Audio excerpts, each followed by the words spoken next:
మనకు వేటు న్యూస్ ద్వారా కానీ ఇతర పత్రికా ముఖంగా అందరికీ. జగిత్యాల జిల్లా రాయ్కల్లోని రేణుగుంటలో విద్యార్థులు వారి పేరెంట్స్ గ్రామస్తులు ధర్నా చేపట్టారు. టీచర్ బదిలీలతో ఆందోళనకు దిగారు గ్రామస్తులు. అయితే విద్యార్థులను పేరెంట్స్ స్థానికులను మభ్యపెట్టిన అధికారులు తీరా బదిలీ చేయడంతో ఆగ్రహంతో ఊగిపోయారు. వెంటనే బదిలీని రద్దు చేయాలని డీఈఓ ఎంఈఓ స్పందించి న్యాయం చేసే వరకు పోరాటం చేస్తామని విద్యార్థుల తల్లిదండ్రులు హెచ్చరించారు.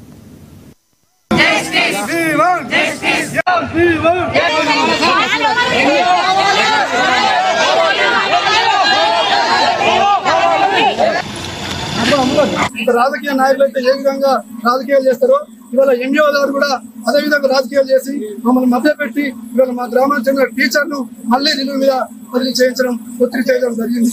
మరి నా ప్రధానం అంటున్నారు ఈ ఎంఈఓ గారి అనుభవంలో 23 మంది ఉంటే 3 టీచర్లు ఉన్నారు, 30 మంది టీచర్ ఉంటే 3 టీచర్లు 23 మందికి ఉన్నారు. మరి ఇక్కడ మా దగ్గర 143 చెందుతున్నాం. ఆ 143 మందిలో మాకు 5 టీచర్లు ఉండాలా, ఇంకా 5 తక్కువ అని చెప్పి మా దగ్గర ఉన్నటువంటి టీచర్ను బదిలీ చేశారు.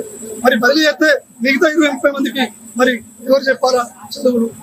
మేము పైన సంవత్సరం 150 మంది ఉంటే విద్యార్థులు ఉంటే మాకు 3 టీచర్లే ఉంది ద్వారా.